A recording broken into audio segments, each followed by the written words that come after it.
Hi folks. Well, I'm back in my Mercedes 1999 ML320. I'm doing a follow-up video to the one I did the other day where I showed the emergency fix for the switch that wasn't working to get the driver's window up. Thought the hairdryer trick was a pretty neat one. If you haven't seen that video, go watch it just in case you're in that kind of situation. But I also said that I would do a follow-up video when I got the replacement module for the master switches here inside the cockpit of the car.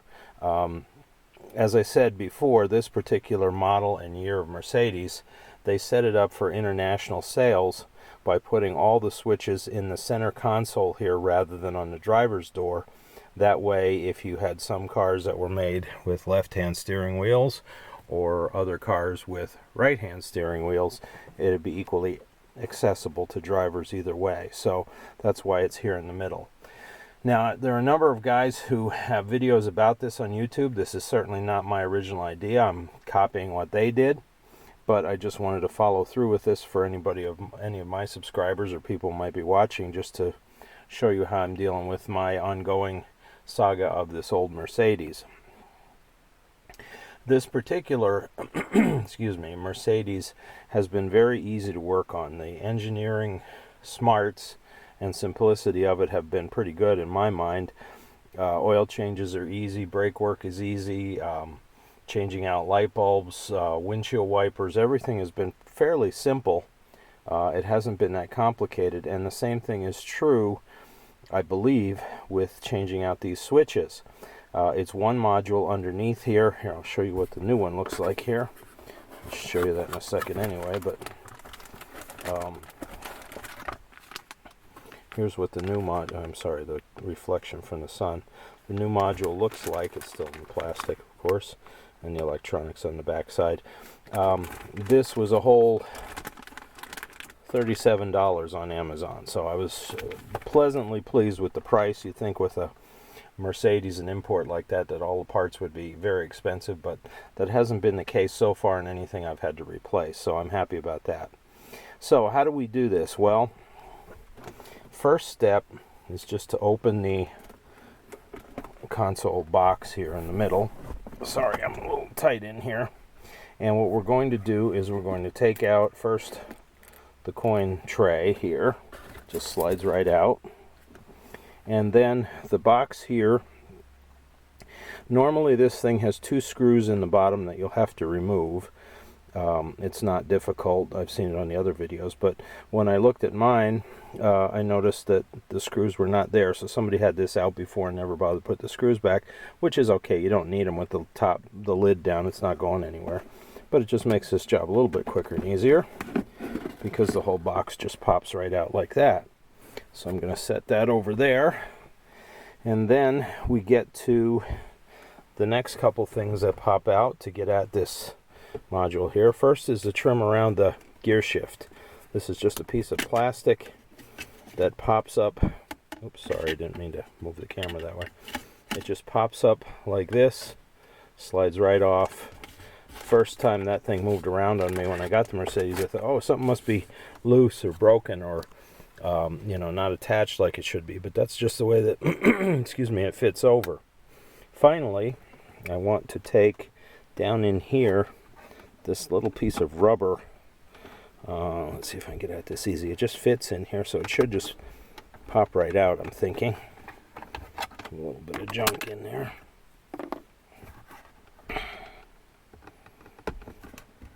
Hang on, I'm going to have to come back to it. It's going to take two hands to do that, and I only have one hand free. Be right back. Okay, I pulled this piece out. Didn't just slide right out because it has two little pegs that stick into the rubber pegs that stick into the console here. It wasn't a big deal, it popped up. And then I went to pull the trim here with the module in it. It didn't just pop right up like the guys on TV did, on the videos did, but I had to pry along the edges with a screwdriver just to get it to pop up. It has a couple, as you can see, little clips where it fastens here. Nothing permanent. You don't need any tools to remove any screws or bolts or anything. And then, excuse me, you can see that underneath here You've got your module, the one connection already popped off when I pulled it out, but that's not a big deal. And then the module itself here, if you look, it has a clip right here where I'm pointing with my thumb. A clip there, and on the other side I should just be able to pop those two out and pop the module off. These switches just slide out through the trim, you don't have to pull them off. So I'll come back when that's done. Again, I can't work one-handed, so I'll be right back when it's... Alright, there. So now it's released from the trim, and it actually had not just the two on the side, but it actually had 4 more clips, 2 on the back side and 2 on the front side of the module. I had to work them loose, and I broke the one or two of these little, they're very thin plastic, but the alternative for that when putting it back is, if you look here, the ears on the module have holes in, and there's a little tab there. If it doesn't want to fit tight, you can run screws in through that to anchor it in place. I guess the engineers realized that was going to be a cheap fix rather than change the clip pattern that they put in. So at any rate, now all I have to do is remove the wire harnesses here. They clip on, and put them onto the new module, and then I can start putting it back together. So let me start to do that, and then I'll come back to you. Okay, I've got all the connecting plugs back into the new module. You can see here's the old one. Just a little note as far as getting the plugs out. Some of these connectors have, if you look there on this sheath where the one plug goes in, that little tab in the middle hooks over a little extension that sticks out the side of the plug, and that's to hold it in place. So to get it out, I just took a screwdriver and just lifted up on that just a little bit, and then it slipped right out. So not all of them have that same one on here. This one on the side didn't.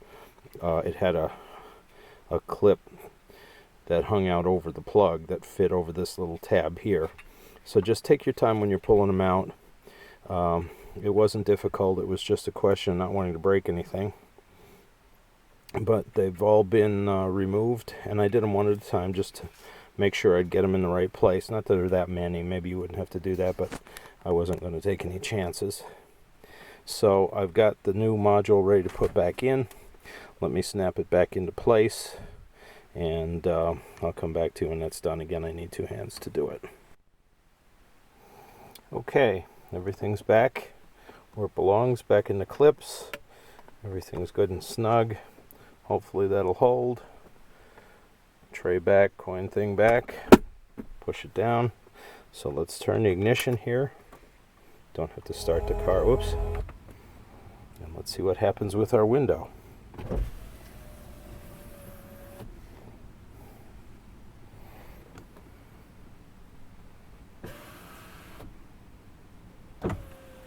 Oh, look at that. Perfect.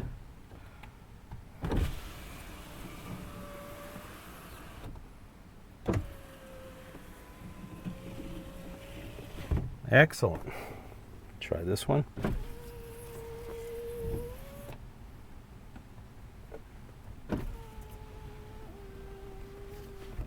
Excellent. So we're in good shape. Let's see if our mirrors work.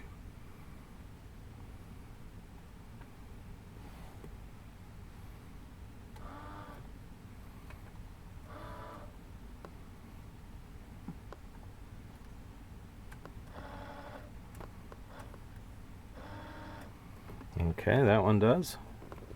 Turn it to the other side.